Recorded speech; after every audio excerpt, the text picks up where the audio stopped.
In the grim darkness of the far future, there is only war. And yet, in that endless void of cruelty, one can't help but imagine what might happen if an immortal warrior from another universe found his way into this brutal age. A man whose bones are laced with indestructible metal, whose rage burns brighter than a dying sun, and whose sense of justice refuses to die even when the world around him does. This is the story of what would happen if Wolverine, the mutant known as Logan, entered the universe of Warhammer 40,000. To understand how such a crossover could even occur, we need to first look at the nature of both realities. In Marvel's world, Logan is a mutant with a healing factor so potent it defies time itself. He has lived through wars, genocides, and apocalypses, carrying scars that never fade and memories that never rest. His body regenerates, but his mind remembers every act of violence, every failure, every loved one lost. He's fought beside gods, against demons, and under the weight of his own humanity. Now imagine that same man, a feral soldier who can't die, thrown into a universe where the concept of mercy barely exists. The Warhammer 40K galaxy is a nightmare of eternal conflict. The Imperium of man, a decaying empire of 1,000,000 worlds, worships a corpse god who sits upon a throne of psychic fire. Aliens, heretics, and demons swarm across the stars. Technology is treated as holy scripture, and faith is enforced with the barrel of a bolter. In such a place, what would Logan be? A hero, a heretic, or something far worse? Our story begins not with a portal, but with a rift, a tear in the fabric of space and time. Perhaps it was born from a failed experiment by the Adeptus Mechanicus, or a freak surge of warp energy during a catastrophic battle. Whatever the cause, somewhere between the worlds, a figure falls through screaming light and lands upon a blasted wasteland under a red sky. His senses flare. The tang of metal, the stink of ozone, the faint echo of gunfire far away. Logan wakes. His uniform is shredded. His claws glint, dripping with his own blood as his healing factor kicks in. He doesn't know where he is, but he's been in worse places. He gets to his feet and starts walking. The wind howls like a dying machine, and in the distance, he sees the remains of what might have once been a city or a battlefield. It's hard to tell the difference here. As he approaches, he sees the bodies, not mutants, not soldiers as he knows them, but warriors in massive suits of armor, each one painted with emblems of skulls and double-headed eagles. Their weapons are enormous, their insignia alien. Logan crouches beside one, running his fingers along the cracked armor. "Looks like somebody took a tank shell to you, bub," he mutters. Then he hears it, the low growl of engines. Out of the haze, a column of vehicles approaches, each bristling with cannons and purity seals. At their head, a figure in power armor raises a chainsword and shouts an order Logan doesn't understand. The words are in Gothic, but the tone is universal, a demand for surrender. Logan, ever the realist, raises his hands, claws retracted. "Easy, pal," he says. "Name's Logan. Just got lost on my way home." The soldiers, Imperial guardsmen by the look of their vehicles, surround him. They see a mutant, a stranger, a potential daemon. Their leader, a commissar, levels a bolt pistol at his head. "Identify your world of origin," he commands. Logan smirks. "Canada?" The commissar frowns. "Never heard of it." Moments later, Logan's wrists are bound in adamantine cuffs, his body dragged into an armored transport. He doesn't resist. He's been captured before, by Weapon X, by SHIELD, by worse. He knows the drill, but what he doesn't know is that in the Imperium, there is no such thing as leniency for the unknown. Hours later, he's brought before an inquisitor, a woman in black armor, adorned with silver sigils of the Ordo Hereticus. Her name is Inquisitor Varinia Holt, and she's spent her life hunting the strange and the unholy. To her, Logan is both. "What are you?" she asks coldly. "Human enough," Logan replies. Her eyes narrow. "No human regenerates as you do. No human survives plasma fire. You fell from a warp breach. Explain yourself, or your soul will be torn from you for examination." Logan sighs. "Lady, I've had telepaths crawl around in my head before. Didn't like it then. Don't like it now. But go ahead. Try it." She does. A psyker steps forward, his mind reaching out, and then screams. The psychic feedback from Logan's consciousness, decades of pain, rage, and indomitable will, hits him like a tidal wave. He collapses, nose bleeding. Logan just watches, unimpressed. "Told you," he says quietly. For the first time, Inquisitor Holt hesitates. Something about this man is wrong, but not in the way the warp-born are wrong. His aura is still, old, tainted by violence but not by chaos. She orders him taken to the fortress for study. Days turn into weeks. They test his healing. They cut him open. They try to burn him, drown him, inject him with holy oils and toxins. Each time, he heals. Each time, he snarls. Finally, after one particularly brutal experiment, he snaps. The pain, the confinement, the endless prying, it's too much. The animal inside him, the thing Weapon X tried to chain, breaks free, claws unsheathed with a metallic snikt. Alarms blare. Guards rush in. The corridors fill with gunfire and screams. When it's over, the facility is silent. Blood runs down the walls. Logan stands among the dead, panting, eyes blazing yellow. He wipes his claws clean on a fallen Inquisitor's robe and mutters, "Guess I'm the bad guy again." He takes what supplies he can and disappears into the wastelands. Weeks pass. Word spreads among the Imperial frontier worlds of a creature, half man, half beast, who destroys chaos warbands with his bare hands. Some call him a mutant saint. Others whisper that he's a demon wearing human skin. Either way, wherever he goes, bodies of heretics are found in pieces, and entire patrols of cultists vanish. The Imperium takes notice. The Space Marines, the Emperor's Angels of Death, are dispatched to hunt him down. Among them, a squad from the Death Watch, specialists in Xenos extermination. They find his trail among the ruins of a hive city long fallen to chaos. Logan waits for them in the dark. When the first bolter fires, he doesn't flinch. He moves like lightning, weaving between bursts of gunfire, closing the distance in seconds. His claws rend ceramite like paper. He tears through power armor with raw fury, ignoring the pain as shells explode against him. But when one of the Marines finally manages to pin him with a power fist and stare into his eyes, he doesn't see a demon. He sees something all too human: rage, loss, defiance. The Marine hesitates. Logan doesn't. The battle ends with only one survivor, a Deathwatch librarian, gravely wounded, who reports back to his chapter with a simple, haunting statement. He was no Xenos, no demon, just a man who cannot die. And somewhere in the ashes of that battlefield, Logan looks up at the alien stars and wonders, maybe for once, he's found a world broken enough to understand him. He lights a cigar, the flame flickering in the wind.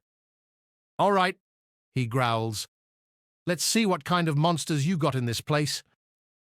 The galaxy answers with the roar of war engines in the distance. The age of Wolverine has begun. The war engines that roared in the distance grew louder with every passing hour. Logan moved through the wasteland like a shadow, scavenging what he could from the dead. The weapons of this world fascinated him, massive, brutal, and beautifully over-engineered. He'd seen advanced technology before, sentinel tech, alien weapons, Stark-level engineering, but none of it felt like this. Everything here was forged for devotion as much as destruction. Even the bullets bore prayers. He kept walking, following the smoke columns on the horizon. Every direction smelled like war. Eventually, he reached a settlement, if it could be called that, a cluster of rusted HAB units, surrounded by defensive walls of scrap metal and bones. The people who lived there were gaunt, half-starved, and covered in ritual scars. They didn't look twice at him. In the Imperium, everyone is scarred. A preacher stood at the center of the town square, shouting verses from the Lectitio Divinitatus. The Emperor protects! Through faith, through fire, through purity. Logan stopped to listen, hands in his pockets, cigar smoke curling around his face. He'd seen zealotry before. He'd seen entire nations rise and fall under it. But this was something else. The way they spoke of their emperor, it wasn't religion, it was submission. When the preacher's eyes met his, there was a flicker of fear. "You there," the man said. "You wear no sigil of the emperor. Speak. What world do you hail from?" Logan exhaled smoke. "Doesn't matter much anymore." Gasps rippled through the crowd. A few people made the sign of the Aquila. The preacher's voice hardened. "Then you are faithless. You will kneel and repent or face his wrath." Logan's eyes narrowed. "I've had enough people tell me to kneel." Before the situation could explode, something else arrived. A sound like thunder cracking open the sky. Everyone froze. A transport ship, painted in imperial colors, descended over the horizon. The preacher's confidence vanished. "Guardsmen," he whispered, "or worse." Moments later, a platoon of Astra Militarum soldiers marched into the settlement, their laser guns gleaming in the dusty light. Behind them walked an officer, her uniform spotless despite the wasteland grime. Her nameplate read, "Lieutenant Voss." She spotted Logan immediately. "You there! Identify yourself!" Logan didn't move. "You people love asking that question." The soldiers raised their weapons. Voss barked a command. "Hold fire!" She studied him closely. His stance, the metal glinting from his knuckles, the look in his eyes. "We've had reports of a rogue mutant operating in this sector." "You fit the description." Logan's lips twitched. "Mutant, huh? Guess that makes us halfway acquainted." Her eyes hardened. "You're coming with us." By order of the Inquisition. He sighed, flicking away his cigar. "You people never learn." When the shooting started, it wasn't Logan who fired first. It was the preacher, screaming something about heresy. A lashbolt hit a fuel drum, and the square erupted in flames. Chaos swept through the settlement. Logan moved like instinct, slicing through the smoke, disarming guards, tearing through chains and steel like paper. But when he turned to Voss, she was gone, dragged away by something else. The ground shook. From beyond the burning walls came a howl that wasn't human. The settlement gate exploded inward, and a tide of corrupted warriors flooded in. Chaos cultists, their flesh twisted, their armor daubed with blasphemous runes. The preacher fell to his knees, praying to the Emperor even as the first cultist's blade struck him down. Logan didn't hesitate. He leapt into the fray. It was slaughter. His claws tore through flesh and armor alike. Bullets pierced him, fire seared him, but he didn't stop. He moved like a storm, primal and relentless, every strike guided by decades of instinct. The cultists screamed about the blood god. about skulls for their throne, but their cries were short-lived. One of them, a hulking brute with spiked armor and a chain axe, charged him, roaring, "Blood for Khorne!" Logan caught the axe mid-swing. "You first!" he growled, and drove his claws through the cultist's throat. By the time it was over, the ground was soaked in blood and ash. The remaining villagers stared in stunned silence. Logan stood amid the carnage, chest rising and falling, wounds closing as fast as they were made. His eyes flicked toward the horizon. The Imperium soldiers would be back. They always came back. He turned to leave, but a voice stopped him. "Wait!" It was Lieutenant Voss. She'd survived barely. Her armor shredded, her arm bleeding. She limped toward him, eyes filled with confusion and awe. "You fought like an Astartes." Logan gave a dry laugh. "Don't know what that is, lady, but I've been called worse." Voss hesitated, then holstered her weapon. "If you are truly human, you don't belong here. The Inquisition will hunt you until you're nothing but bones." He looked around at the burning ruins, then back at her. "Lady, I've been hunted my whole life." For a long moment, she said nothing. Then she extended a data slate toward him. "If you want to survive, find this world. It's called Cadia Secundus. There are people there who might understand what you are." Logan took the slate, studying the coordinates. "You sure this isn't a trap?" Her lips curved slightly. "Everything's a trap in the Imperium," he grunted. "Fair point." When he left, the settlement was still burning. He didn't look back. Days later, in orbit above a different world, Inquisitor Verinia Holt listened to the reports of the massacre. Every description matched the creature she'd lost weeks ago. An unkillable man with metal claws. The accounts were impossible. He'd killed Chaos cultists by the dozens, saved civilians, then vanished. "Mutant," one of her aides said, "possibly tainted by the warp." "No," Holt murmured. "He's something older. Something human." She turned her gaze toward the stars. "Prepare a ship. We're going hunting." Logan's journey across the wastelands led him through zones of toxic ruin, where the air shimmered with warp corruption. The landscape was broken by old battle machines, Lehman Russ tanks half buried in sand, Titans collapsed like ancient statues. He scavenged rations and fuel where he could, his body resisting the poisons that killed others. But the farther he traveled, the clearer it became that this wasn't just a war-torn world. It was dying. The sun was dim, the soil lifeless, the wind heavy with radiation. The few survivors he encountered spoke only in whispers of hope. They believed salvation would come from the Emperor's angels. Logan didn't believe in angels anymore.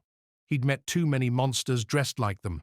He stole a transport from an abandoned Imperial outpost and set course for Cadia Secundus. The ship was barely functional, its systems coughing smoke and static. He didn't understand half the controls, but flying was never the hard part. Surviving was. When he finally broke atmosphere, he looked out through the cracked viewport at the stars, countless points of light, scattered like shrapnel across an infinite void. Somewhere out there, he thought, were other beings like him, immortal soldiers, killers with conscience, wandering from one war to the next. But as he crossed the warp-torn space, reality began to twist. Time stretched, the ship's instruments went mad. He felt something pressing against his mind, a whisper, ancient and cruel. "You do not belong here." Logan gritted his teeth. "Get out of my head.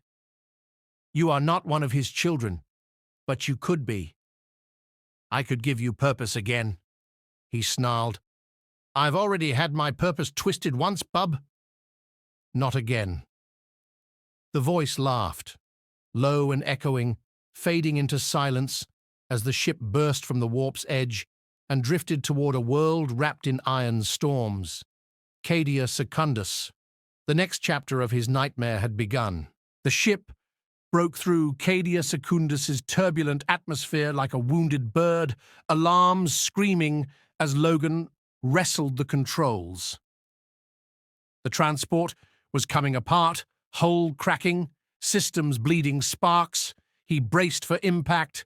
The ground rushed up, a blur of grey clouds and shattered mountains.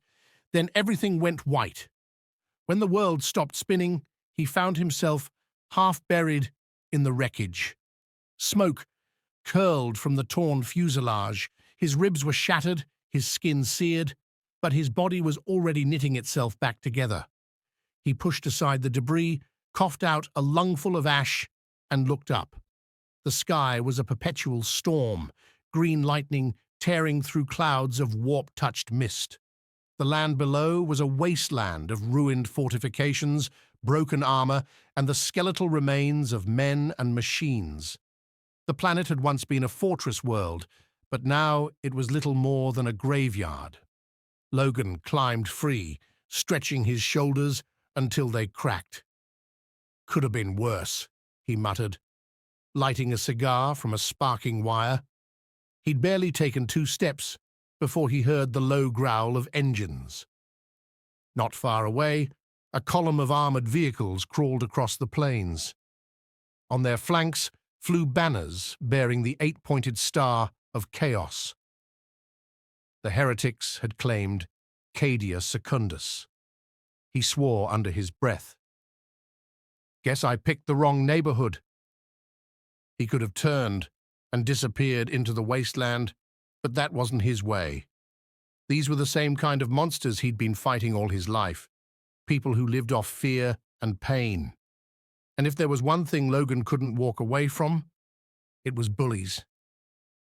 He moved quickly, slipping through the ruins toward the convoy.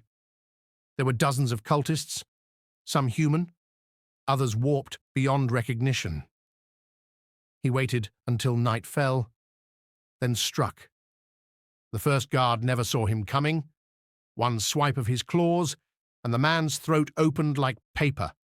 Before the rest could react, Logan was among them, a blur of motion and violence.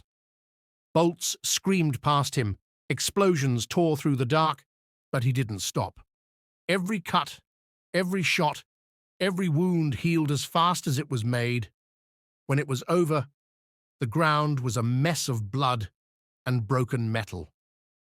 Logan stood over the burning wreckage, smoke rising around him like mist. He took a drag from his cigar and exhaled slowly. "That's for the preacher, bub."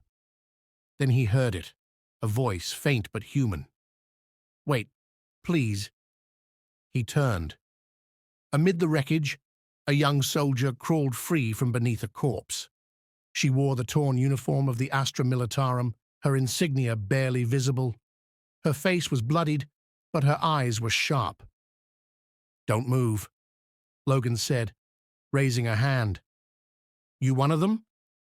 She shook her head weakly. "No, they captured us. I escaped when you attacked." He crouched beside her, scanning her wounds. "You're lucky." "I'm not sure I'd call this lucky," she said, wincing. "Who are you?" He hesitated, then gave the only answer that mattered. "Logan." She frowned. "Never heard of your regiment?" "Yeah, you wouldn't have." He tore a strip of cloth from a dead cultist's cloak and wrapped it around her arm. Her eyes never left his claws. "You're not an abhuman, are you?" Logan smirked. "Lady, I'm about as human as they come." That's the problem. Her name was Miras. She was one of the last defenders of Cadia Secundus, a survivor of the Chaos occupation. The cultists had overrun her regiment months ago, enslaving what few they didn't sacrifice. She'd been part of a resistance cell, hiding in the ruins. Logan listened quietly, his expression unreadable. "So you're telling me This world used to belong to the good guys? Miras gave a bitter laugh. There are no good guys in the Imperium. Just survivors. He liked her honesty. Together, they made their way toward the mountains, where she claimed the resistance still held out. Along the way, she told him about the Imperium's endless wars, about chaos, about demons that fed on fear and faith alike. Logan had seen his share of monsters, but this was something else entirely, a galaxy where hate itself was a religion. When they reached the Resistance stronghold, the sentries almost shot him on sight. Dozens of eyes watched as the stranger, with metal claws, walked through their barricades. They whispered about mutants, demons, and witchcraft. Miras vouched for him, though even she seemed unsure whether to call him ally or weapon. The leader of the Resistance was a grizzled veteran named Commander Ralm. His armor was patched with scavenged plates, his face half covered by bionic implants.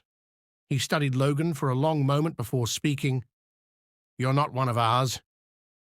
What are you doing on my world?" "Crashed," Logan said.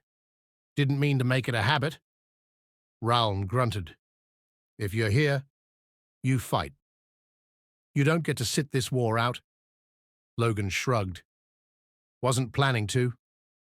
That night, they gathered around a flickering holomap, plotting an assault on a chaos fortress that dominated the valley. It was the center of the enemy's operations, a blasphemous temple built atop the bones of an imperial bastion. Ralm's men wanted to destroy it, but they lacked the firepower. Logan studied the map, chewing on his cigar. "You got explosives?" "Enough to breach the gate," Ralm said, "but we'll never reach it alive. You let me handle that part." When dawn came, Logan led the charge. Alone. The fortress loomed ahead like a wound in the land, its towers carved from obsidian, its gates guarded by Chaos Marines in blackened armor. The air stank of corruption. The ground was slick with blood. He approached from the shadows, cutting down sentries as he climbed the outer wall. When a bolter round tore through his shoulder, he barely slowed down. Pain was an old friend.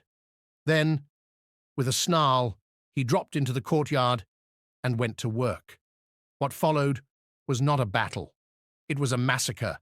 His claws ripped through traitor Astartes, slicing through armor and bone.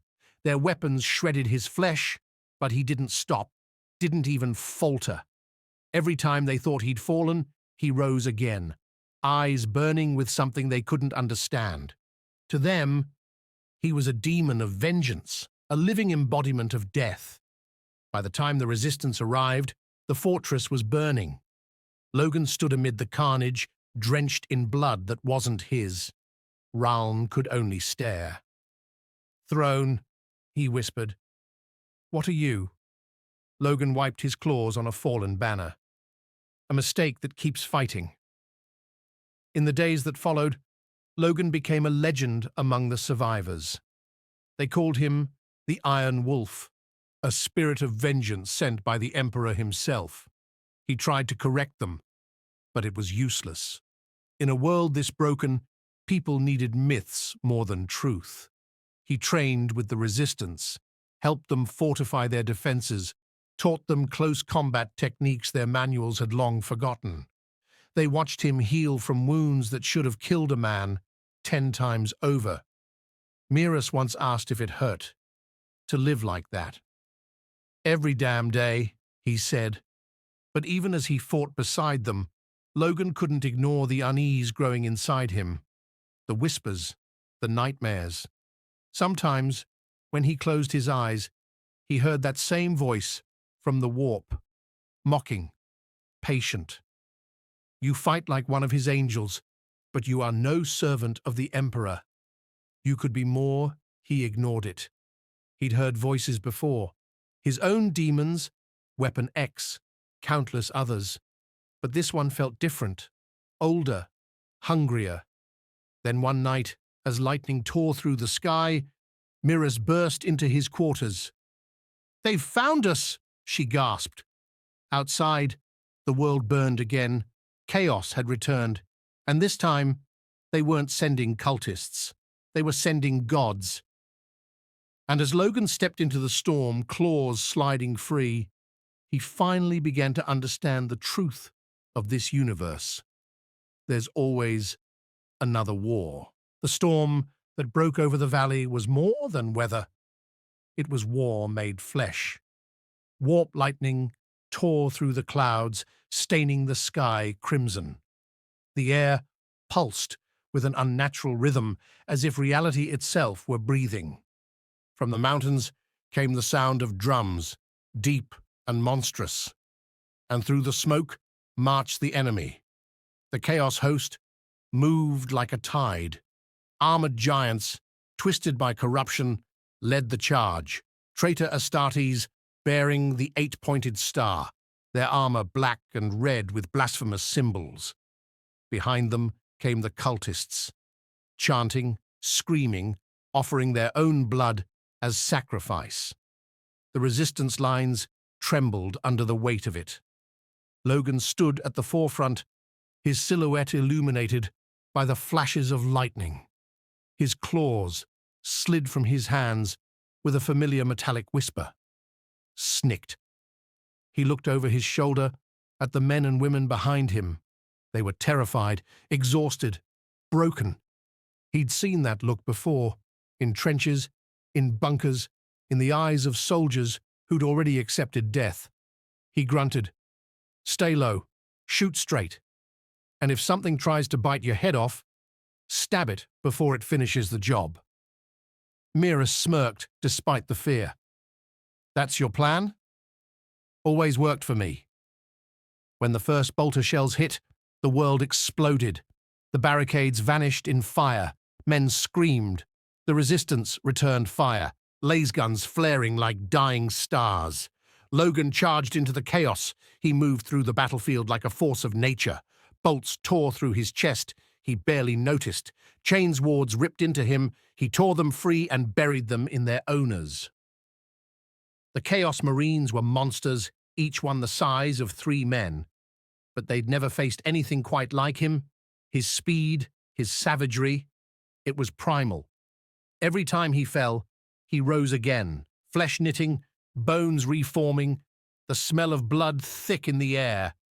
The resistance soldiers fought harder when they saw him, because if that thing could keep going, maybe they could too.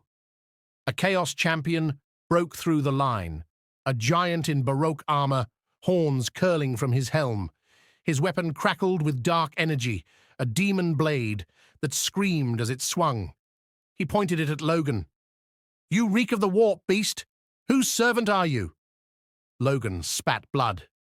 "Nobody's." They clashed, steel on steel, claw against demon-forged blade. Sparks filled the air. The champion's strikes were fueled by unholy power, but Logan was faster, more feral, more relentless. The fight ended when Logan rammed his claws into the creature's throat and tore out the cables and tubes that fed his armor. The champion fell, choking on his own blood. Logan wiped his mouth with the back of his hand. "I've fought gods before, bub. You ain't one, but victory never lasts in the 41st Millennium." As the last of the Chaos Marines fell, the ground beneath them split open. From the fissure crawled something vast, a demon prince, wings of bone and fire unfurling, its form half flesh, half nightmare. The sight alone drove some soldiers to madness. Miras fell to her knees, whispering prayers that sounded more like apologies. The demon's voice rolled across the battlefield like thunder. "You have spilled the blood of my chosen. You dare to defy the will of the gods?" Logan didn't answer. He just lit another cigar, the flame trembling in his fingers. "You talk too much." The demon lunged, claws the size of tanks raking the ground. Logan dove aside, came up running, and leapt straight at its chest. His claws sank deep into the creature's hide, ichor spraying in the thick, burning streams. The thing shrieked and swatted him aside like an insect. He hit the ground hard, bones shattering, lungs crushed, and then he healed. Again and again, the demon tore him apart, ripped off limbs, crushed his ribs, burned him with warp fire, and each time he rose again, snarling, bleeding, unstoppable. The resistance watched in awe and horror as one man fought a god and refused to die. Finally, with a roar that shook the sky, Logan drove both sets of claws into the demon's head. "This is for every monster who thought they owned me." He wrenched his arms apart, tearing its skull open from the inside. The creature convulsed, screamed, and imploded in a burst of light and ash. When the dust settled, Logan stood alone in the crater, smoke rising from his skin. The battlefield was silent. The resistance had won, barely. Commander Round approached, limping, his armor scorched. "I've seen space marines die to creatures like that," he said softly. How did you survive?" Logan's gaze was distant. "I don't die easy." That night, the survivors buried their dead under a ruined sky. Logan sat apart, watching the pyres burn. Miras joined him, a flask in her hand. "You saved us," she said quietly. "They're calling you a saint now. The Saint of Blades." He chuckled bitterly. "Yeah, that's a new one. You hate it." "I've been called a lot of things. Hero, murderer, freak. Saint's just another word people use when they don't understand the truth." She looked at him. "And what's the truth?" "That I'm just a man trying to keep the world from eating itself." She smiled faintly.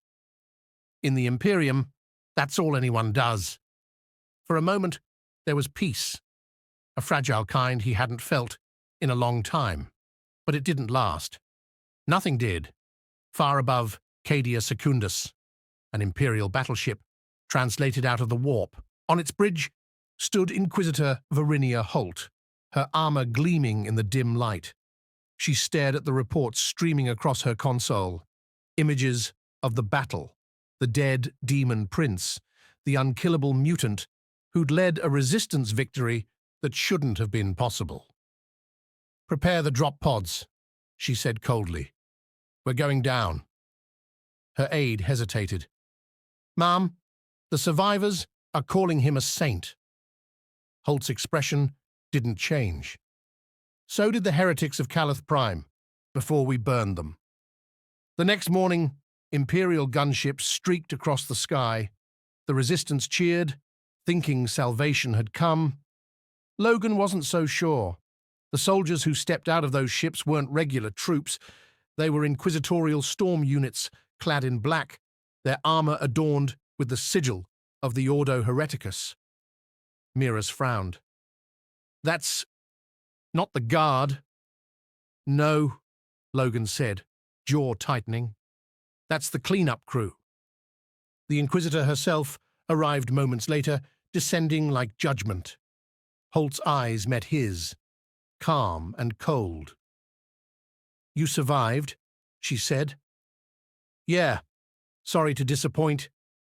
You've defied the warp, killed a demon prince and resisted psychic probing. There is no record of any human surviving such things." She circled him like a hawk. "You are an anomaly, and anomalies threaten order." He folded his arms. "You could just say thank you." "I could," she replied evenly, "but the Emperor teaches that all miracles must be tested. If you are pure, you'll endure. If not, you'll kill me." Her silence was answer enough. The storm units raised their weapons. Miras stepped forward. "He saved us. Without him, we'd all be dead." Holt didn't even glance at her. "Then your deaths will honor his memory." Logan's eyes darkened. "You're making a mistake." "I don't make mistakes," she said. The last thing she heard before the fight began was the sound of metal unsheathing. Snicked. In the space of seconds, the battlefield erupted again. The Inquisitor's soldiers opened fire. Logan moved faster than thought. Bolts tore through him, but he didn't stop. He slammed into the front line, claws flashing, bodies falling. Holt drew her power sword, channeling psychic energy through its blade. They met in the middle. Light against metal, faith against fury. The clash sent shockwaves across the field. Sparks and blood flew. She was skilled, precise, ruthless. He was raw instinct and rage. When her blade pierced his side, he didn't cry out. He just drove his claws into her armor and shoved her backward. "I've had enough people trying to dissect me," he growled. But before he could finish it, something changed.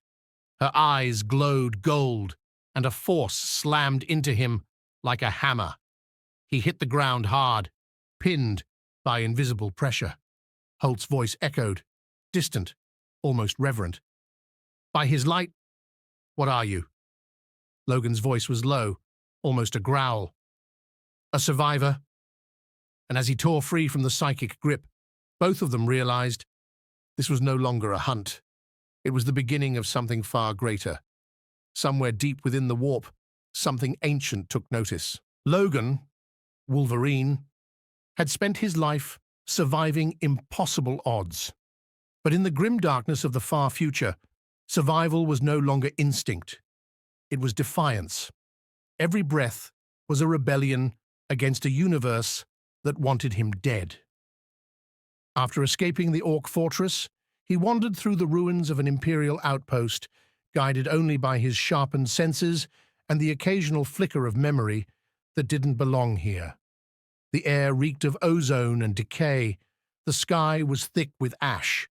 Above, massive warships drifted in orbit like predators waiting for a signal to strike. Logan didn't know where he was going, but his gut told him he needed answers, and maybe a way home. The Imperium's worlds were endless variations of misery, and this one was no different. He passed burned-out cathedrals dedicated to a god who demanded obedience, not faith. Corpses hung from iron gibbets as warnings. The people who lived here didn't look human anymore, just frightened, hollow-eyed shapes praying for deliverance that never came. When they saw Logan, they stared. Some knelt, others fled. His regeneration made him look more monster than man. Torn skin healing in seconds, bullet holes closing as soon as they opened. To the common folk of the Imperium, he wasn't a soldier or mutant. He was a living miracle, or a demon, and that rumor of the unkillable wanderer began to spread. It reached the ears of the Inquisition. Inquisitor Helena Dragor had seen countless heresies, but this one was different. Reports spoke of a lone warrior who shrugged off plasma fire, tore through chaos mutants with his bare hands, and walked away from an explosion that vaporized a platoon. Witnesses called him the beast that heals. Some claimed he bore no mark of the Emperor. That made him dangerous. When her ship, the Crucible of Faith, entered orbit, she ordered immediate deployment. If this creature was a demon, it would burn. If it was a mutant, it would be purged. And if it was neither, she'd find out what the throne had let slip into her galaxy. Her kill team found Logan near the ruins of a manufactorum. He didn't resist when they surrounded him. He just looked at them, that tired, piercing stare that saw through armor and faith alike. "Name," Dragor demanded. "Logan," he grunted. "Rank?" "None." "Allegiance." He lit a cigar with a spark from a broken wire. "To whoever's not trying to kill me." Dragor's eyes narrowed. "Blasphemy." Logan smirked. "Lady, I've been called worse." The team moved to restrain him, and within seconds, half of them were unconscious. He didn't kill them. He just moved faster than any human should, disabling with brutal precision. When Dragor drew her bolt pistol, Logan didn't flinch. "You can shoot," he said, "but I heal faster than your bullets move." Dragor hesitated. She was no fool. There was no taint of chaos in him, no warp energy, no psychic disturbance, just raw biology. Whatever he wasn't of this galaxy. That alone made him priceless. So instead of executing him, she ordered him bound in adamantium chains, the closest thing this world had to his own skeleton's metal, and transported him aboard her ship. The crucible of faith was a floating cathedral of iron and fire, filled with the whispers of fanatics and the scent of burning incense. Logan sat in a reinforced containment cell, calmly smoking, while servitors recited scripture outside the door. He'd been imprisoned before, Weapon X, SHIELD, the Hellfire Club, but this was different. These people didn't just fear him, they worshipped their own fear. The Emperor, from what he'd gathered, was some kind of god-king who'd been dead for 10,000 years. The entire empire ran on blind devotion to a corpse. One night, Dragor visited him again. "You've been examined," she said coldly. "Your body is beyond science. Your bones are bonded to an unknown alloy. Your cells regenerate faster than anything in our archives. No trace of psycho energy, no warp signature." "Guess I'm one of a kind," Logan replied. "Indeed. And that makes you valuable, perhaps even holy." She leaned closer. "Or perhaps you are proof of the old night, a remnant of humanity's forbidden past." "Lady, I'm from Canada, not your galaxy," he said dryly. Her expression didn't change. "You will speak truthfully in the name of the Emperor." He sighed. "You ever think maybe your Emperor ain't listening?" For the first time, Dragor's faith wavered. Just a flicker, enough for Logan to see it. He smiled. "Didn't think so." Over the following days, Dragor's curiosity turned into obsession. She began consulting tech priests and psychers, searching for any record of someone like him. Nothing matched. No data fragment, no prophecy. It was as if he'd simply appeared out of nowhere, untraceable, untouchable. Meanwhile, rumors of the unkillable man began to echo through the ship. Some crew members whispered that he was a saint sent by the Emperor himself. Others claimed he was a test of faith, that killing him would damn their souls. Logan didn't care for any of it. All he wanted was to understand how he'd ended up here and whether there was any way back. But every time he closed his eyes, he saw flashes, a rift, light twisting, his body being pulled apart atom by atom before reforming in this hellish place. He'd been through wars, torture, death.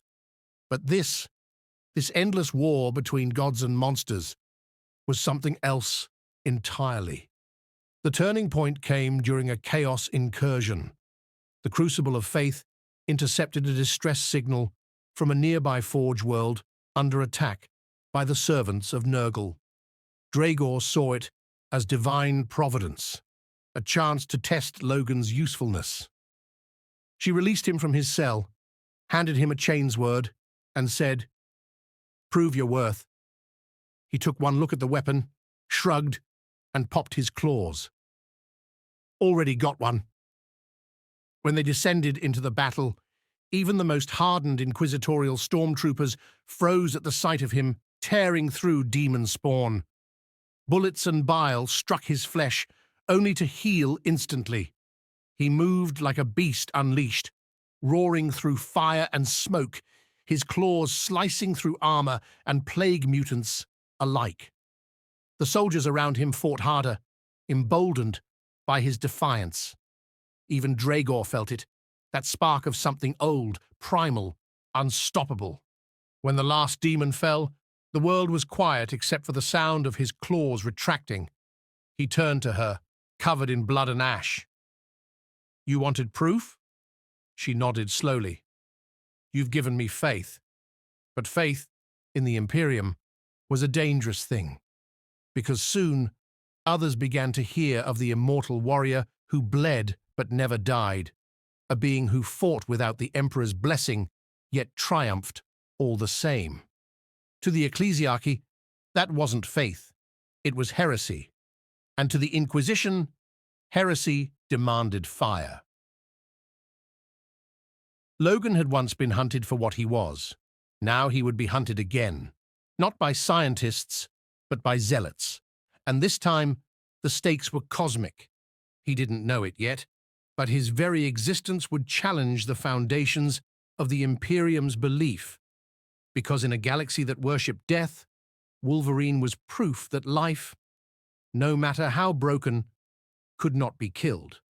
And the Imperium was not ready for that truth. Word spread fast in the Imperium, faster than any ship could travel.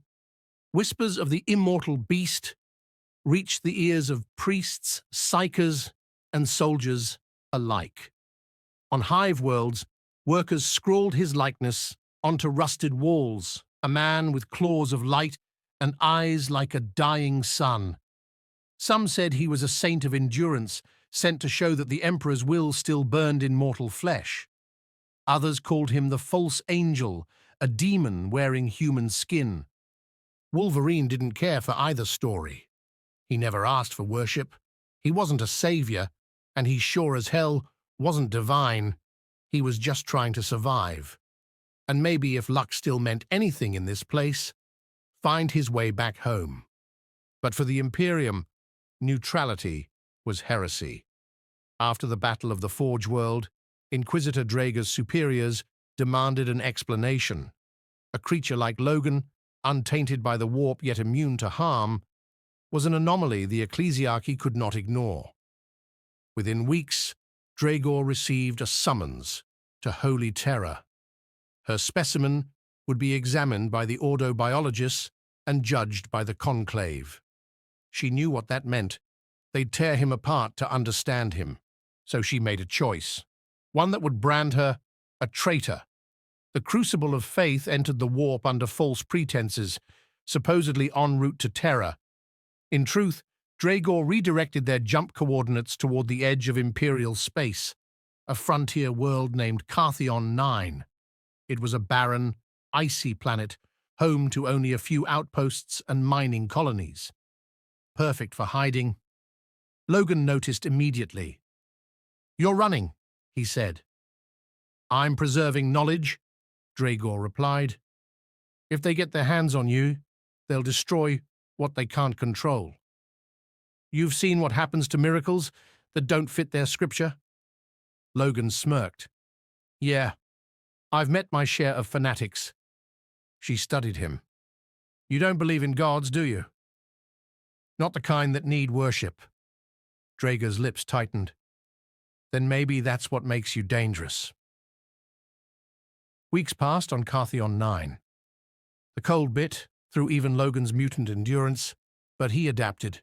Draegor's small band of loyalists, soldiers, medici, and a few tech priests built a makeshift camp inside an abandoned mining complex.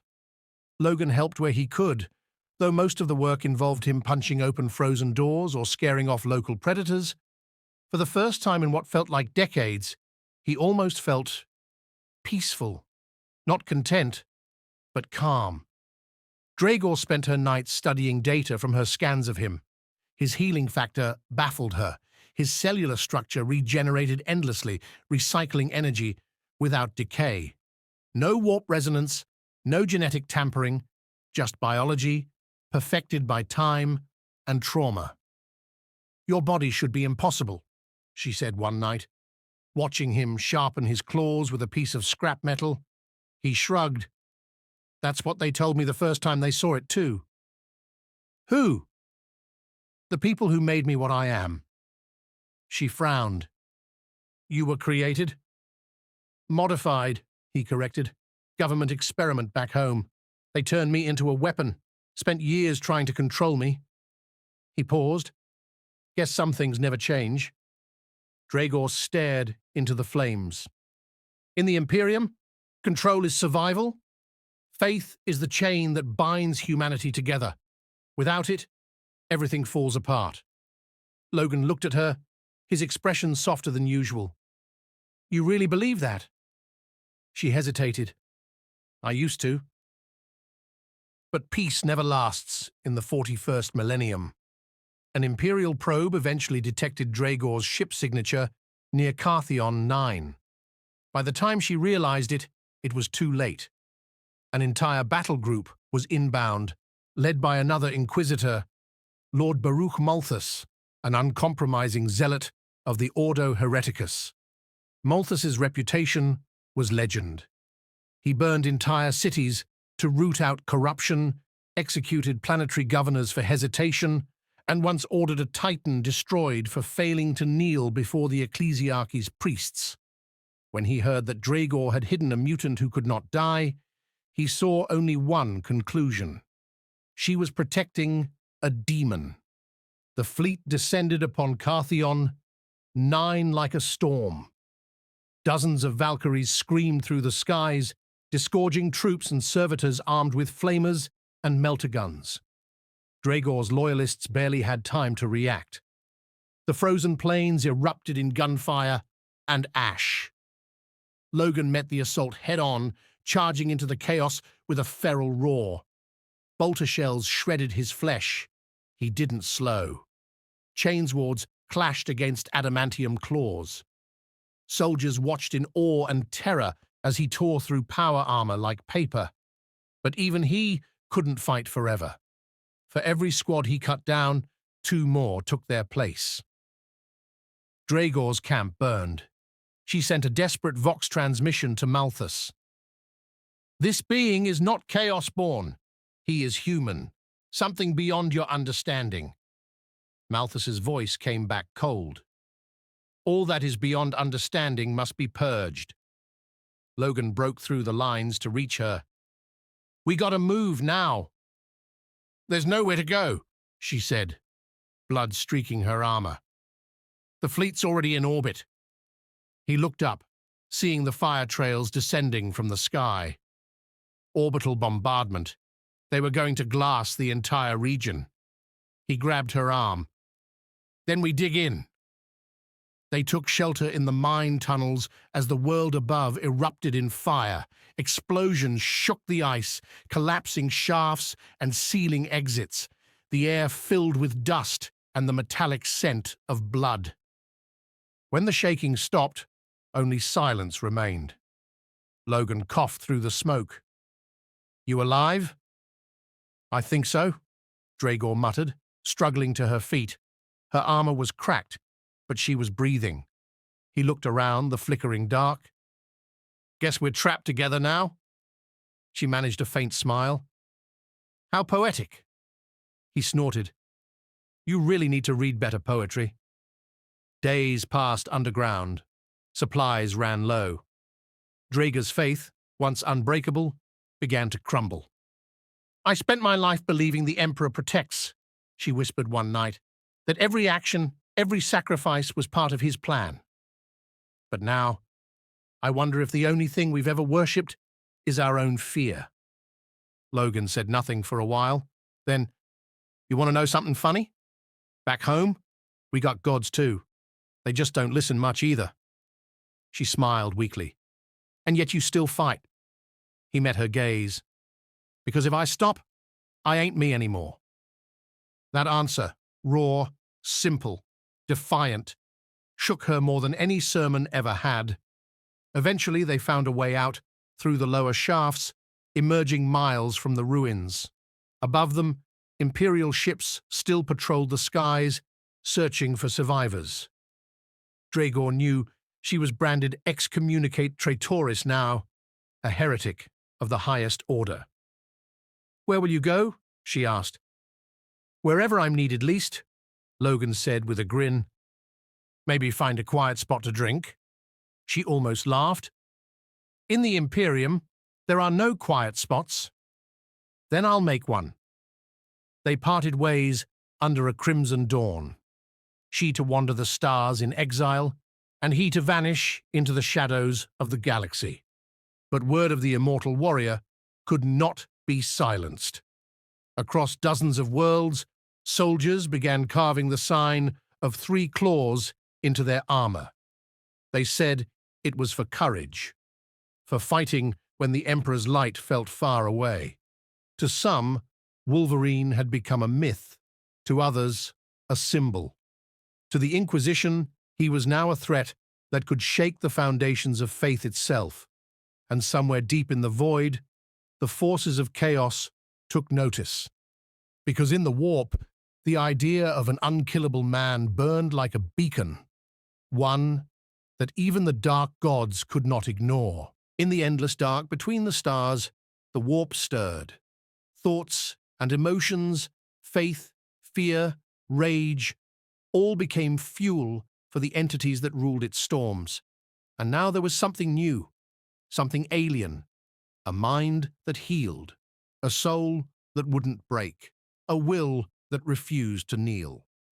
To the chaos gods, Wolverine was an anomaly, a spark of raw defiance that couldn't be corrupted or destroyed. The more mortals whispered his name, the brighter that spark grew, sending ripples through the Imperium. Khorne, the blood god, rumbled in approval. A warrior who lived only for the fight, who felt no fear of death, was a creature after his own heart. Yet Logan's refusal to kill without purpose disgusted him, an insult to the pure ecstasy of slaughter. Nurgle watched with curiosity. To him, decay was inevitable. Entropy was truth. But here was a man who defied rot itself, whose body renewed endlessly. It was unnatural, but beautiful. A mockery of death. Tzeentch whispered schemes of manipulation, while Slaanesh dreamt of testing the limits of this unbreakable flesh. They all reached out in their own way. And Logan, far from the warp's comprehension, felt the pull in his dreams, like claws raking across his mind. He woke one night on a world called Tarsis Prime, a forgotten colony, half buried in ash. He'd taken refuge there, helping the locals fight off raiders and mutants for scraps of food and water. When the nightmares began, he dismissed them as memories, old ghosts of battles and regrets. But then he started hearing voices when he was awake. Not in his ears, but in his head. "Warrior of a dead age," one hissed. "Endless flesh, endless blood," another purred. "Serve me," whispered a third, "and you shall never be alone again." He clenched his fists, claws unsheathing with a metallic snick. "Get out of my head." The air shimmered, and the temperature dropped. When he looked up, he wasn't alone. Before him stood a figure of impossible beauty, tall, radiant, and wrong. Armor that seemed to flow like liquid, skin that shimmered between perfection and rot. Its eyes burned with colors no sane mind should perceive. "I am the voice of the Imperium," it said softly. "The gods take interest in you, Logan. You are a creature who defies them, and that makes you precious." He spat on the ground. "You picked the wrong guy to worship." The entity smiled. "We do not worship. We, bargain, not interested." "You misunderstand. You already walk our path. You kill. You endure. You thrive in the ruin of others." Logan took a step forward. "Difference is, I don't enjoy it." The smile faded. "Then perhaps we will teach you how." With a gesture, the world around him twisted. The grey sands turned crimson. The sky cracked open into a swirling storm of warp light. He was back in every war he'd ever fought. Vietnam, Madripoor, the Weapon X facility. Only now, his enemies wore the faces of people he'd tried to save. He screamed, slashing at illusions that bled memories instead of blood. Every wound he healed reopened in another life, another nightmare. "Enough!" he roared, and his claws met the entity's chest, cutting through the illusion like paper. Reality snapped back. The being staggered, black ichor dripping from the wound. Fascinating, it murmured. Even the warp bleeds when you cut it. And then it vanished. When the storm cleared, Logan dropped to his knees, gasping for breath. The villagers who found him said his eyes glowed gold for hours afterward. He didn't speak for days. Something had changed in him. Not physically. His body was the same, but his presence felt heavier, like the universe itself was paying attention. He realized the truth then. He wasn't just surviving this galaxy anymore. He was shaping it, even if he didn't mean to, and that terrified him. Meanwhile, on Terra, the High Lords convened. Reports of the unkillable had reached their ears. Entire regiments were carving his symbol into their armor, chanting his name before battle. Some guardsmen claimed his image appeared to them in the heat of combat, giving them the strength to rise again. To the ecclesiarchy, this was unacceptable. There could be only one source of faith, the Emperor. Anything else was blasphemy. A decree was issued. By order of the Senatorum Imperialis, the being known as the Wolverine is declared excommunicate extremis. All Imperial forces are commanded to capture or destroy this heretic at any cost. The Inquisition was divided. Dragor, now branded a traitor, had gone underground, her name erased, her records sealed.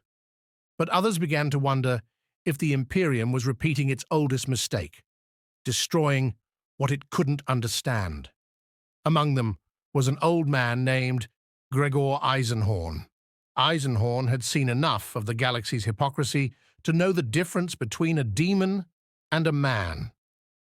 When he learned of Wolverine's defiance, he became curious. Could this creature be the Emperor's will made manifest in flesh that refused to die? Or was he the galaxy's final warning, a reminder that humanity's cruelty had gone too far? He made a decision. He would find Logan himself. Logan, unaware of the hunt closing in, left Tarsus Prime behind. The world was dying anyway, its people broken by famine and fear. He didn't belong there.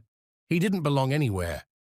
He hitched a ride with a rogue trader named Cassian Voss, who owed him his life, after Logan saved him from a pack of Drukhari raiders. Voss was reckless, charming, and morally flexible. Exactly the kind of man Logan usually didn't trust, but tolerated out of necessity.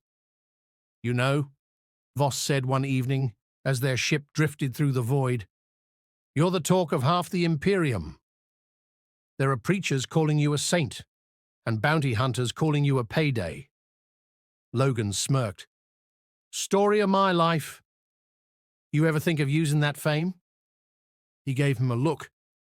"I don't do politics." "Not politics," Voss corrected. "Power.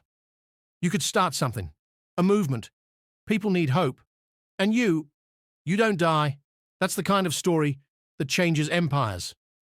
Logan leaned back, lighting a cigar. "Kid, stories like that usually end with a lot of dead people. And I've buried enough." Still the words lingered. A movement. Hope. He'd spent his whole life trying to avoid being anyone's symbol. But maybe this galaxy needed one. Not a god, not a martyr. Just someone who refused to give up. Unbeknownst to him, his journey had already begun shaping history.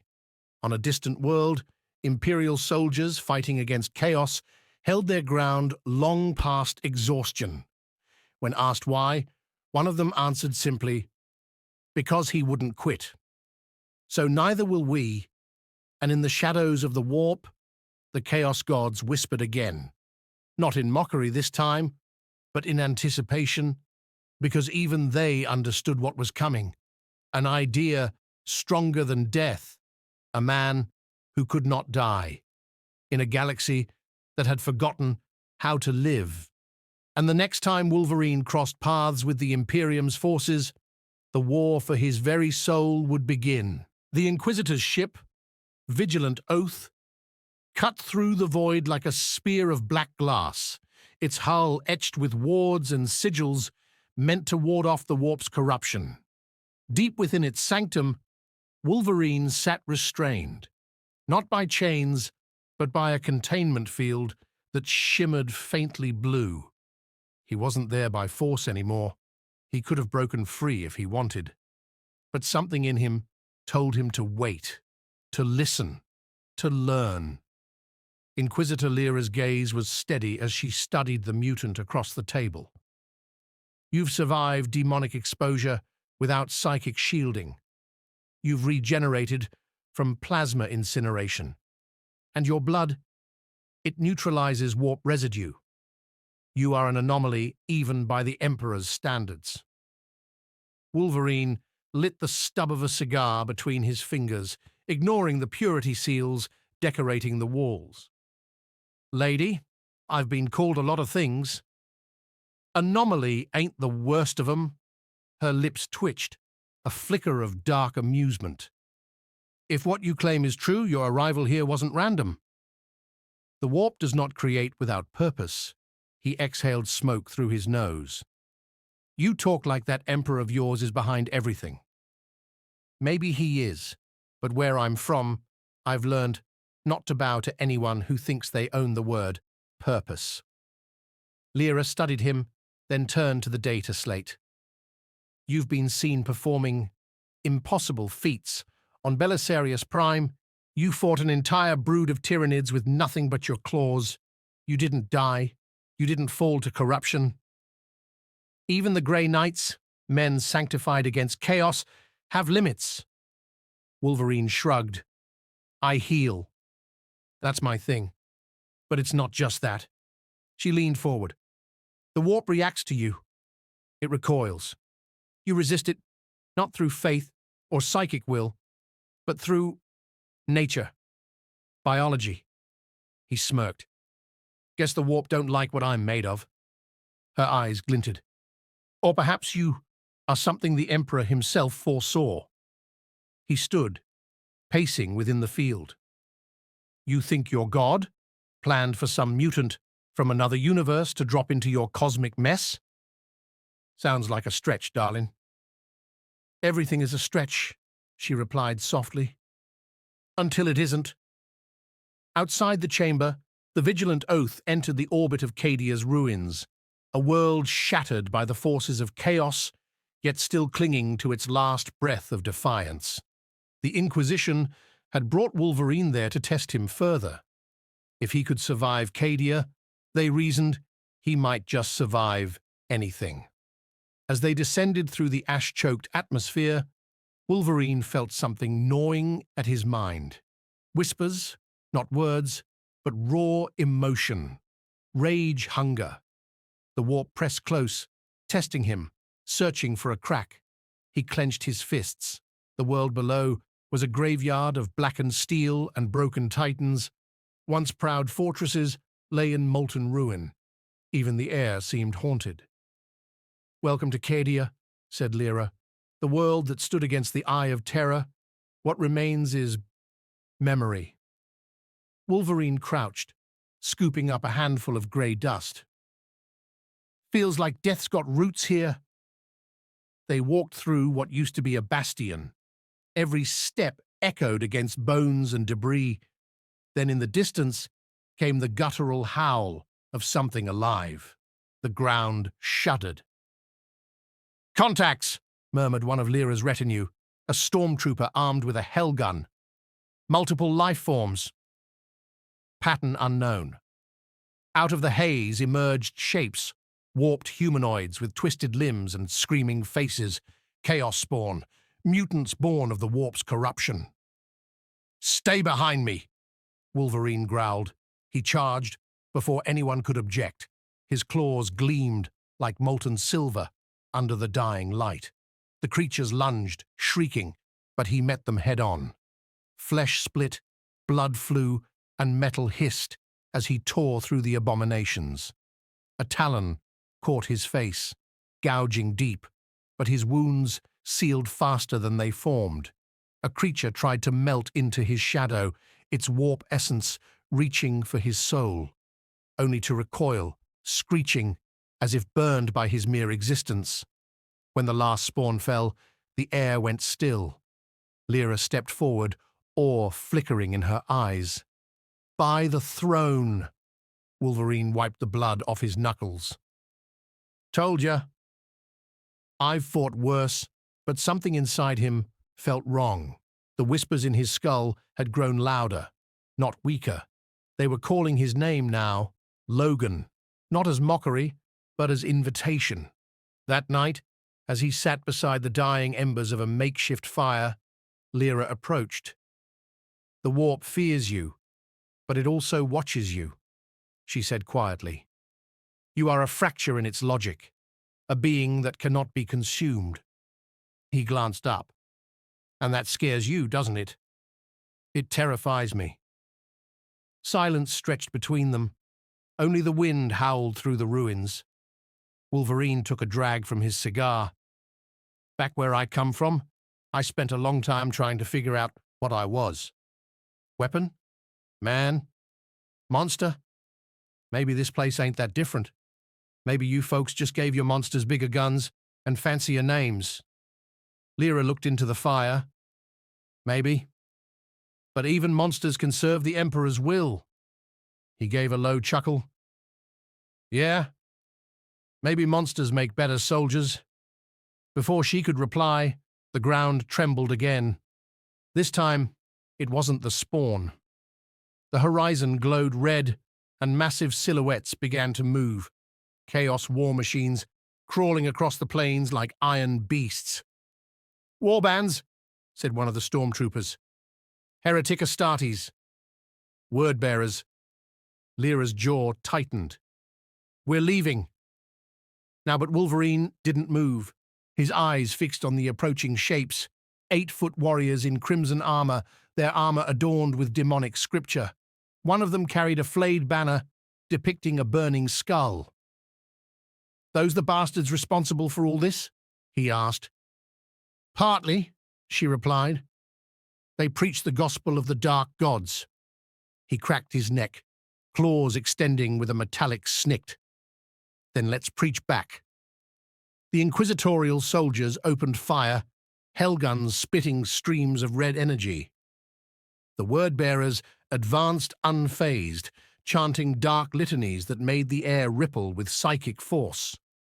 One unleashed a bolt of warp lightning that sent men screaming into vapor. Wolverine leapt into the fray, carving through the heretics like a storm of fury and steel. His claws sparked against power armor, slicing through ceramite as if it were paper. Every blow that struck him healed before he hit the ground. A Chaos Marine backhanded him with enough force to shatter stone, but he rose, grinning, blood running down his face. "You hit like a drunk sentinel." The Marine raised his bolter, but Wolverine was already there, slashing, twisting, roaring. The fight turned primal. The word-bearer's final scream was drowned by the sound of claws cutting through steel. When the battle ended, the ruins were silent again, except for the faint hum of power armor cooling in the cold air. Lyra approached slowly. "You realize what this means?" He looked up, eyes glowing faintly amber in the dark. "Means I'm still standing." She shook her head. "No. It means the warp will not stop until it understands you. You are a wound it cannot close." He flicked his claws clean. "Then let it bleed." Far above, the Eye of Terror shimmered like a living storm, and for the first time in ages, something within it trembled. The warp had felt fear, and the man who caused it wasn't a saint, a psyker, or a primarch. He was a mutant with claws, and his war in the 41st millennium had only just begun. The vigilant oath was silent as it drifted through the void, scarred from battle, but alive.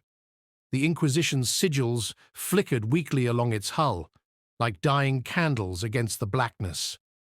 Inside, Wolverine sat in the Medicae chamber, shirt torn, blood drying across his chest. Around him, autosurgeons moved like insects, mechanical arms scanning his tissue, recording readings they didn't understand. "You heal faster than our instruments can measure," said the Magos overseeing the process. His voice was metallic, layered with vox distortion. "Your cellular reconstruction defies known biological constants. Even the Adeptus Mechanicus cannot replicate such perfection." Wolverine snorted. "Perfection, huh? Don't feel like it." Magos Bellerith turned one of his many eyes toward him. "Perfection does not require comfort. It only requires function." The door hissed open. Inquisitor Lyra entered, her cloak marked with new purity seals. Her face was calm, but there was a shadow behind her eyes, one born from what she had seen on Cardia. "Logan," she said, using his name for the first time, "the Conclave has made a decision." "Let me guess," he muttered. "They want to lock me up, cut me open, see what makes me tick. Some do," she admitted. "Others believe you might be the Emperor's instrument." A weapon forged beyond time, Wolverine stood, muscles tensing. "I'm nobody's weapon anymore." Her tone softened. "I believe you. But belief won't stop what's coming." He raised an eyebrow. "What is coming?" Lyra motioned for him to follow.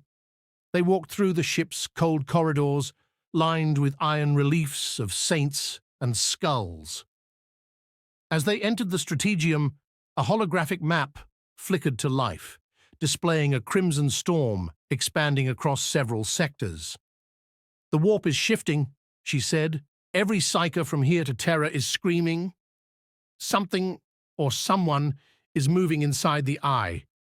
It's not a chaos god, not a demon, not anything we've seen before." He studied the map. "You think it's after me?" "I don't think. I know. The word-bearers you fought were messengers.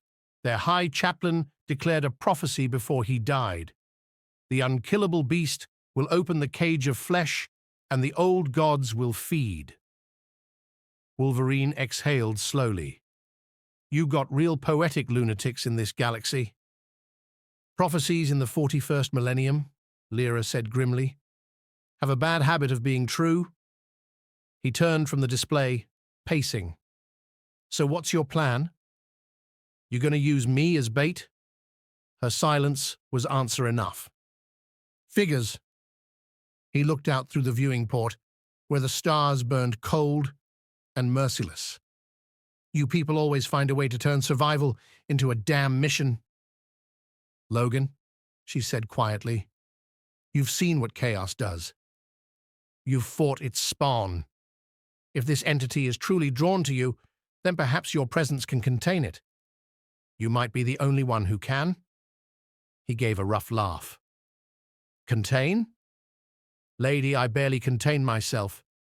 Still, the idea settled in his gut like a seed. Maybe this was what he'd been dragged here for.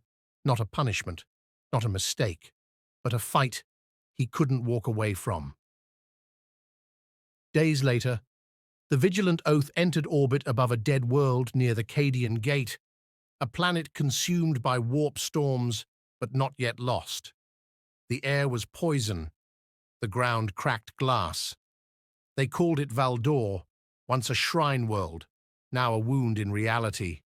The Inquisition had detected warp signatures there unlike any they'd seen. Not demonic, not human, something new. Wolverine stood beside Lyra on the landing ramp, the wind howling like a living thing. His armor was cobbled together from scavenged ceramite plates, painted black and gold, the closest thing to a uniform he'd ever wear.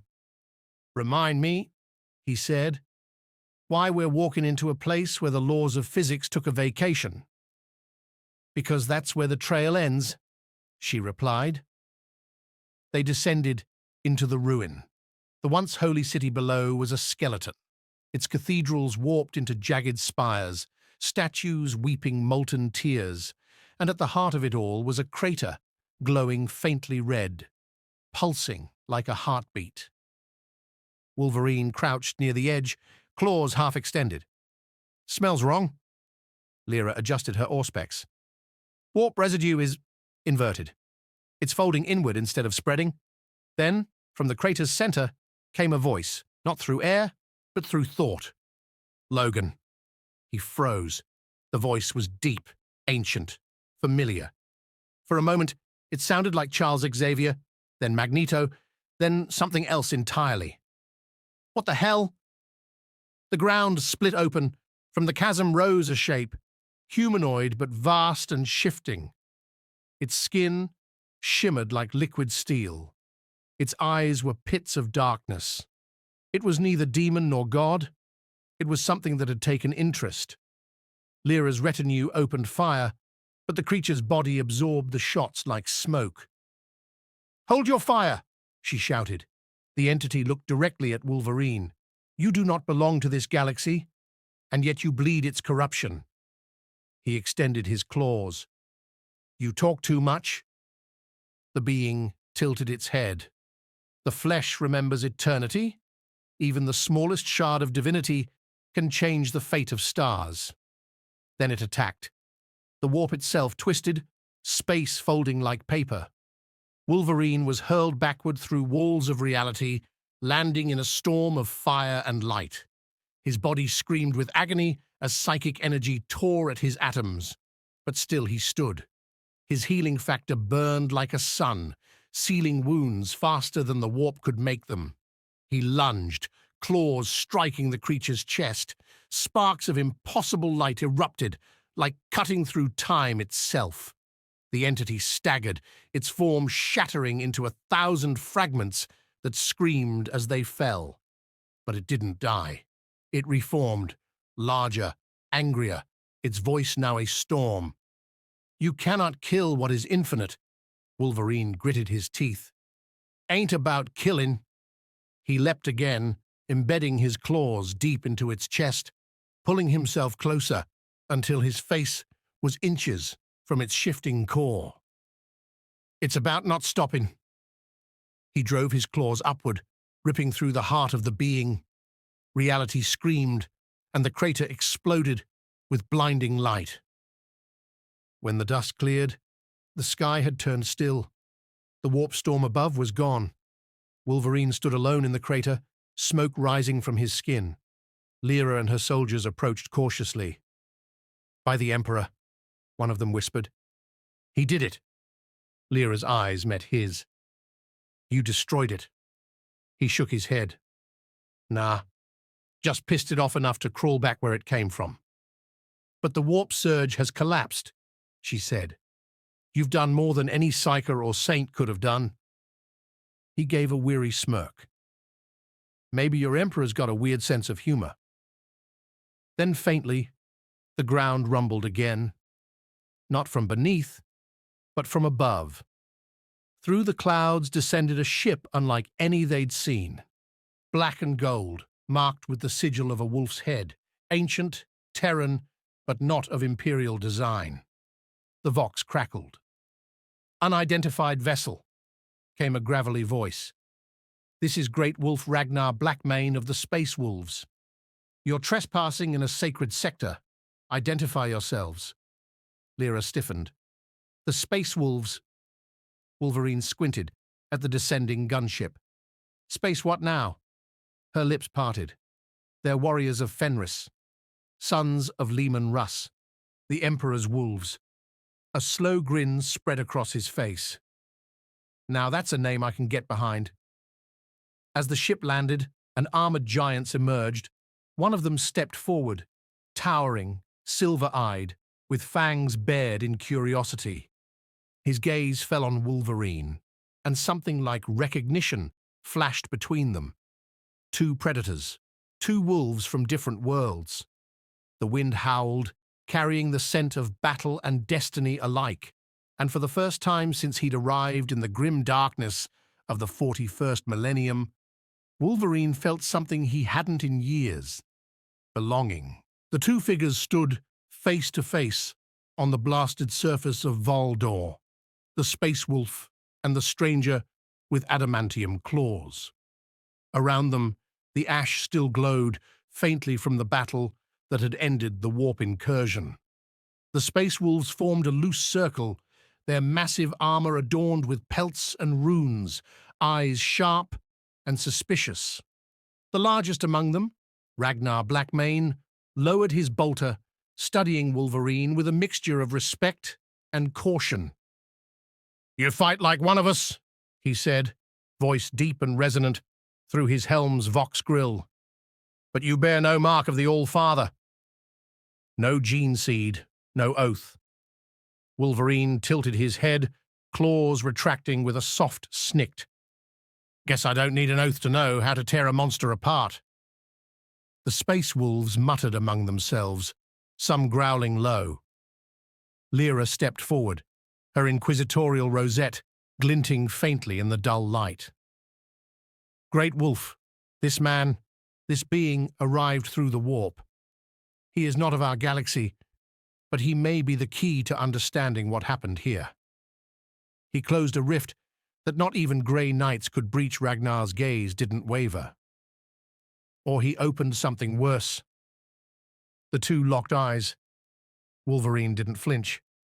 "You can test me if you want," he said, "but you'd lose a few good men in the process." Ragnar's fangs flashed in what might have been a grin. "Bold words from one so small?" Wolverine smirked. "Size ain't everything." Lyra, exasperated, sighed.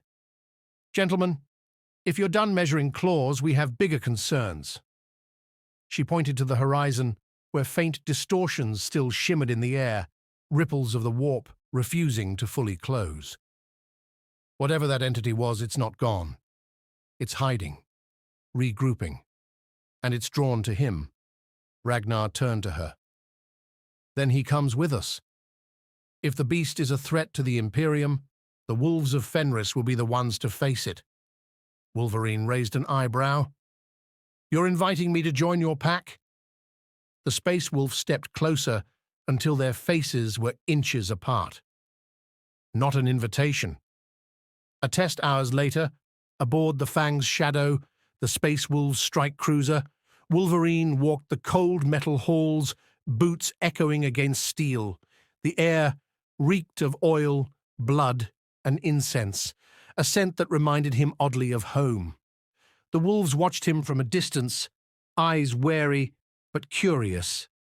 He was smaller, slower, less armored, but there was something about his presence that unsettled even them.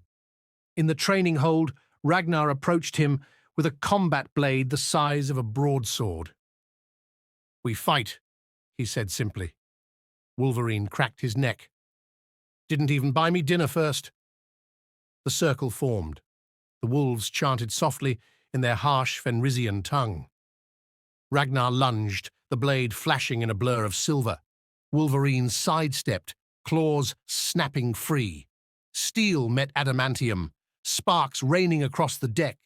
Ragnar was a storm of speed and fury, his transhuman strength crushing the air with every swing. Wolverine absorbed the blows, letting his body take the punishment, bones snapping, flesh tearing, healing just as fast. He countered with precision and feral instinct, each strike aimed for joints and weak spots, forcing the great wolf to adjust.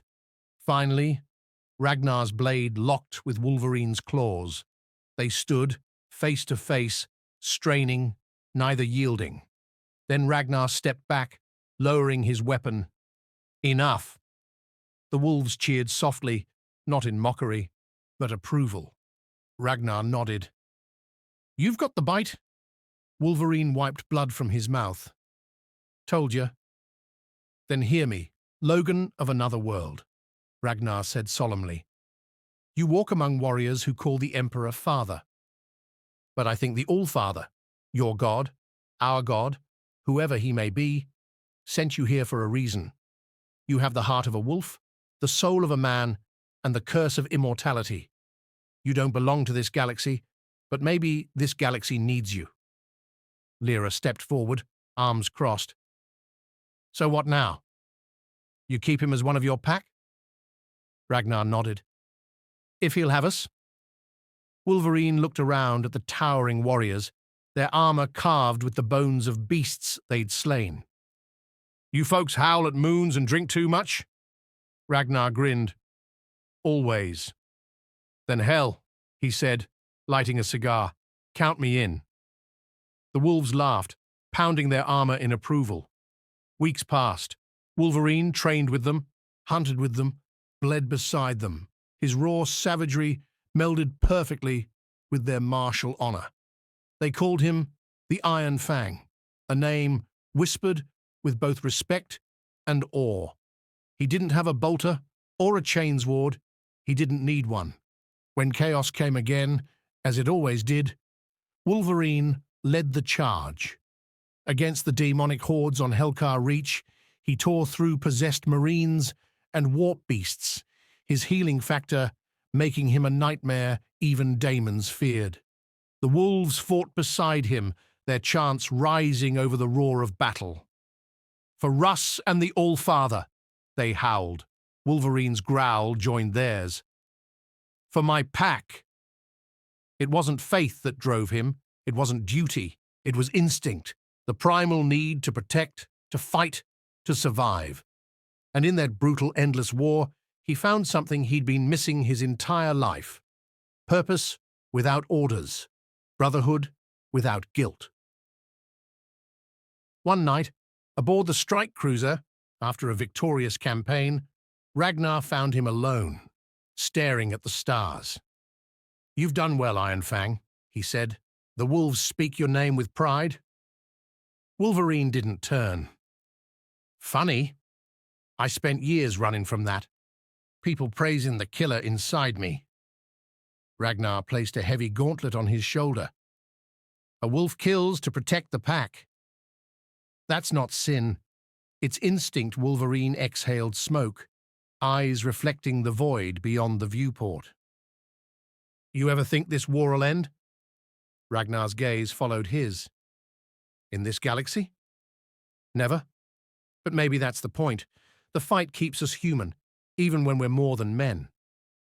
They stood in silence. Two warriors from different worlds, bound by the same curse, to endure when others fall. Years later, legends would spread across the Imperium, stories of a smaller feral warrior who fought beside the space wolves, a man who healed from plasma fire, who could tear through a dreadnought with his bare hands. Some said he was a gene-forged relic from the dark age of technology. Others whispered he was a fragment of the Emperor's own wrath, cast into mortal flesh.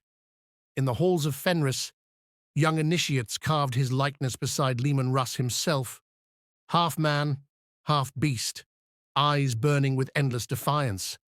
And deep within the warp, where gods and demons whispered, a voice still remembered him, the beast that does not die, the wound that does not close. Even chaos had learned to fear his name. One final scene, Fenris, years later. Snow drifted across the mountain peaks. Wolverine stood outside the fortress monastery, cloak billowing in the wind. His hair had streaks of grey now, but his eyes were the same, sharp, untamed. Lyra approached him, older, her inquisitorial seal dulled with age. You've stayed longer than I thought. He grinned faintly. Guess I found something worth staying for. The galaxy will never stop bleeding, she said. Then I'll keep patching it up, he replied. She smiled. You've become a legend, you know. Never wanted to be one. That's what makes it real. She turned to leave but paused. Logan, do you ever miss your old world? He looked out over the frozen wilderness, the twin suns casting golden light across the snow. Sometimes, he said, but maybe the universe sent me here because this place needed a bit of wild in it. He glanced toward the horizon, where space wolves trained in the distance, their howls echoing through the icy wind. Guess I'm right where I'm supposed to be. As the wind howled and the sky bled crimson with the light of a distant battle, Wolverine drew his claws one last time, the sound echoing like thunder through the peaks. A wolf among wolves, a man among gods, a legend in a universe built on war. And though the 41st millennium knew no peace, for the first time in eternity, Wolverine did.